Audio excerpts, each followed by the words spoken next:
नमस्कार विद्यार्थियों। BA part first के राजनीति विज्ञान में सेकंड पेपर के अंतर्गत भारतीय राजनीतिक विचारक में हमने कौटिल्य के सामान्य परिचय एवं अर्थशास्त्र के बारे में चर्चा करने के उपरांत आज हम कौटिल्य द्वारा अर्थशास्त्र में वर्णित प्रतिपादित उसकी राज्योत्पत्ति या राज्य के उद्भव का जो सैद्धांतिक पक्ष है उसका हम वर्णन करने जा रहे हैं। राज्य की उत्पत्ति के बारे में मूल रूप से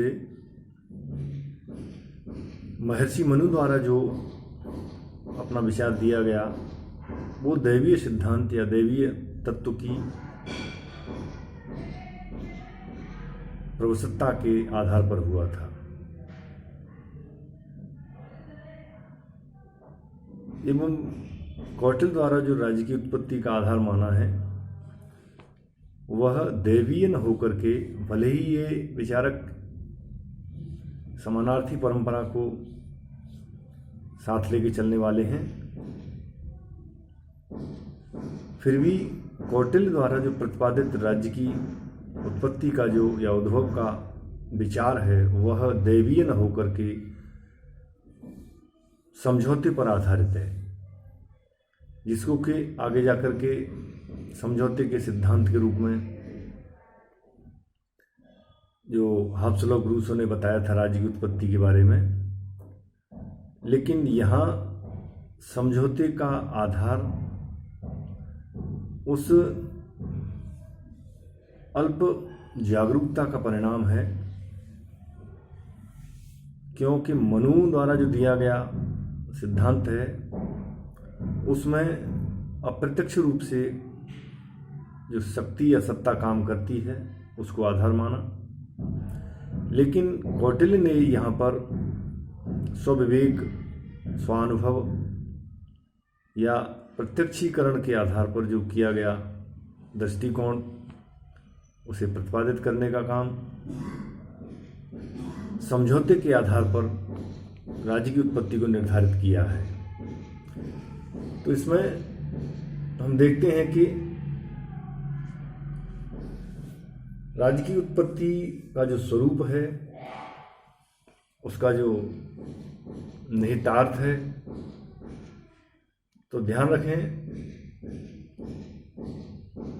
इन विचारों में राज्य का जो मुख्य उत्पन्न होने का कारण है वह मनुष्य हित के साधन के लिए बनाया गया है। आचार्य कौटिल्य प्रमुख रूप से राजनीतिक सिद्धांत शास्त्री न होकर के एक व्यवहार कुशल राजनीतिज्ञ थे। उन्होंने अपने ग्रंथ अर्थशास्त्र में अन्य राजनीतिक सिद्धांत शास्त्रियों की तरह राज्य की परिभाषा, उसकी उत्पत्ति, उसकी प्रकृति अथवा उसके विकास आदि जैसे विषयों का कोई स्पष्ट विवेचन नहीं किया है, बल्कि उनके ग्रंथ का संपूर्ण विवेचन इस बात पर केंद्रित है कि राज्य में किसी एक ऐसी सर्वोच्च शक्तिशाली सत्ता की स्थापना व रक्षा कैसे की जा सकती है जो राज्य की जनता की रक्षा कर सके तथा उसे समृद्ध बनाने में उसकी सहायता कर सके। यानी इस तरह की एक डोमिनेंट पावर अथॉरिटी होना आवश्यक समझा कि वह प्रमुख रूप से जनता के हित को, जनता के कल्याण को साध सके।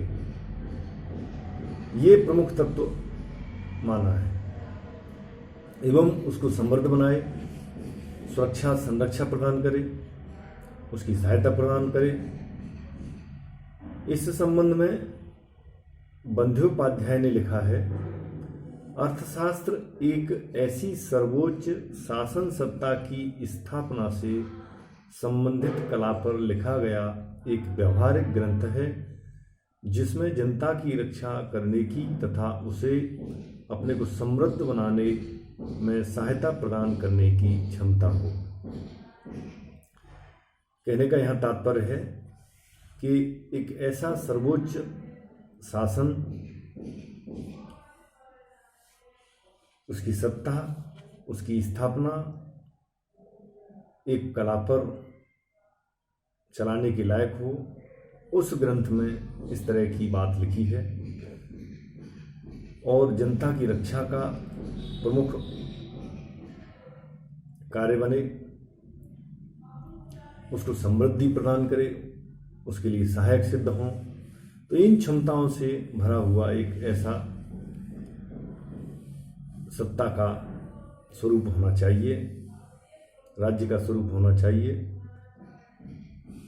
इसी कारण से राज्य की उत्पत्ति, उसकी प्रकृति, उसके विकास जैसी सैद्धांतिक बातों का कोई स्पष्ट विवेचन नहीं मिलता तथा राज्य के संगठन का वर्णन अरस्तु से अधिक अच्छा मिलता है। विशेष रूप से राज्य के संगठन पर लिखा हुआ ग्रंथ होने के कारण इस प्रकार अर्थशास्त्र में राज्य की उत्पत्ति व उसके स्वरूप जैसे विषय पर कौटिल्य द्वारा प्रत्यक्ष रूप से यद्यपि कुछ भी कहा हुआ नहीं मिलता, फिर भी अनेक प्रसंगों में व्यक्त विचारों के आधार पर हम यह कह सकते हैं कि आचार्य कौटिल्य राज्य को व्यक्ति के लिए अनिवार्य मानते हुए भी उसे स्वयं साध्य न मानकर जन कल्याण के साधन के रूप में ही माना है। कहा भी गया है, प्रजा के सुख में राजा का सुख है तथा प्रजा के हित में ही राजा का हित है। यानी राजा का जो सुख है वह प्रजा को समर्पित है। कहने का यह तात्पर्य है कि राज्य या राजा स्वयं साध्य न होकर प्रजा के हित में, प्रजा के कल्याण में साधन मात्र रह गए हैं।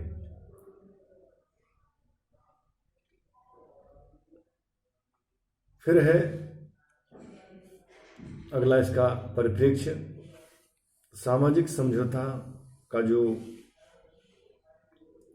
व्यापक विचार है वह मूल रूप से राज्य की उत्पत्ति का आधार है, जिसे हम सोशल कॉन्ट्रैक्ट के रूप में कहते हैं। यानी एक ऐसा समदर्थी समझौता, समान अर्थी समझौता, उनकी कल्पना के अनुसार राज्य एक प्राकृतिक संस्था नहीं है, बल्कि उसका रूप एक ऐसी मानव निर्मित संस्था का है जिसका आधार सामाजिक समझौता माना है। इस संबंध में उनके विचार अनुबंधवादी, कॉन्ट्रैक्चुअल आइडियोलॉजी वाले, हाब्स के, लॉक के, रूसो के समान या उसके समय को इसमें सम्मिलित करते हैं। मूल रूप से उनके विचारों को इसमें देखा जाता है, जिसमें अधिकारों का आधार था वह शक्ति था। समाज में जो शक्तिशाली थे उन्हीं की प्रभुता थी।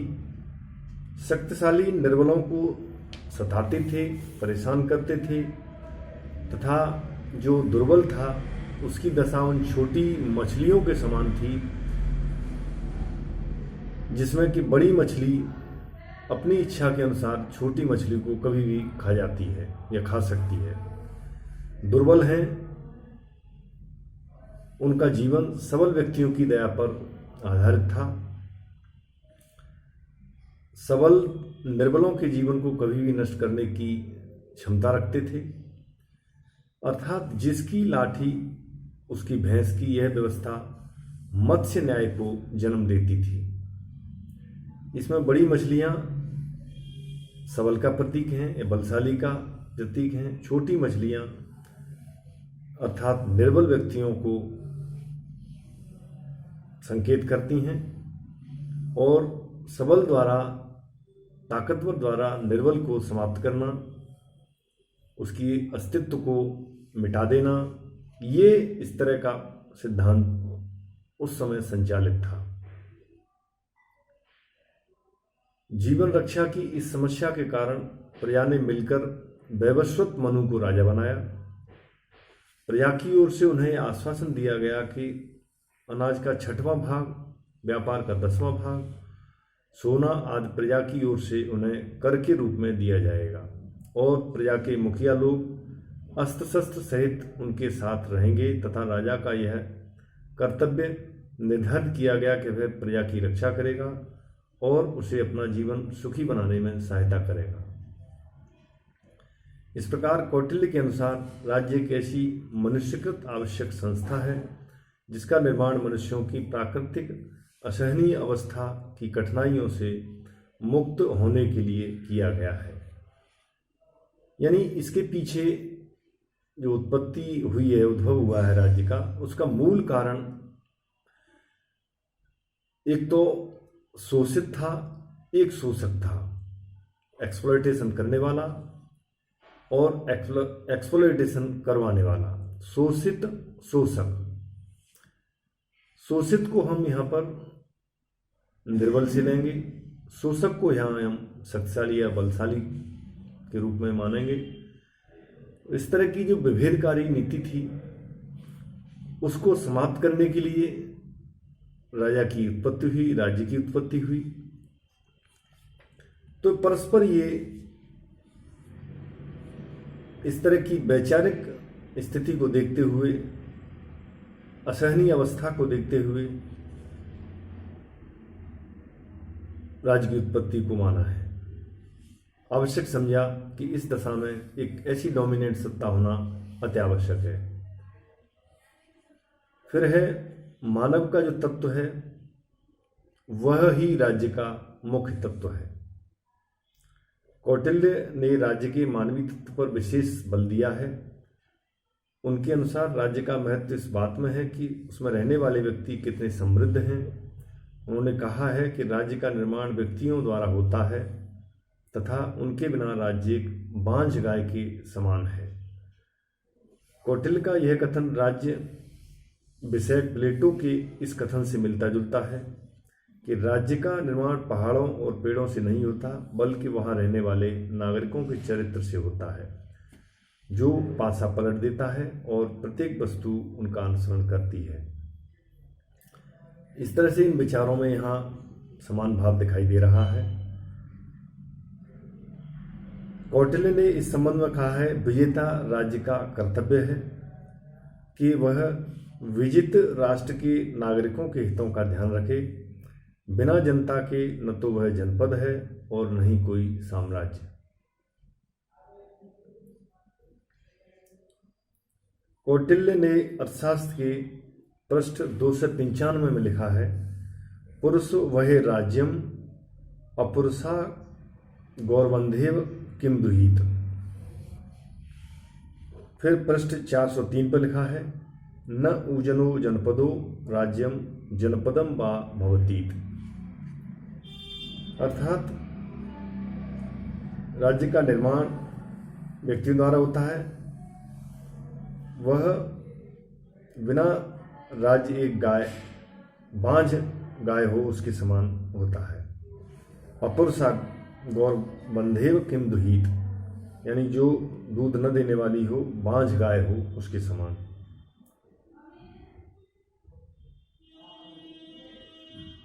तो इस प्रकार यहाँ अगला जो राज्य उत्पत्ति का तत्व है, जो 7 अंगों से निर्मित राज्य का जो अवयव है, इसको हम ऑर्गेनिक थ्योरी के रूप में मानते हैं।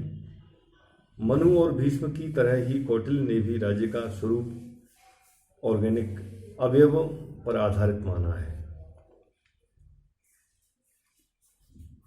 उन्होंने राज्य को सप्त प्रकृति युक्त बनाया है। राज्य की वह 7 प्रकृतियां, अवयव, जिसमें राजा, अमात्य, जनपद, दुर्ग, कोष, दंड और मित्र। कौटिल्य ने इन प्रकृतियों को अवयव कहा है। इससे यह स्पष्ट होता है कि कौटिल्य के मत में राज्य एक ऐसा अवयव है जिसका निर्माण 7 अवयवों के संयोग से हुआ है। फिर भी राजा का जो कार्य है वह राज्य के अवयवों के स्वरूप का सिद्धांत उस रूप में नहीं है जिसमें पाश्चात्य राजनीतिक विचारधारा के कतिपय विचारकों ने राज्य के अवयवी स्वरूप का प्रतिपादन किया है। अतः पाश्चात्य अवयवी सिद्धांत से कौटिल्य के सिद्धांत की तुलना नहीं की जा सकती।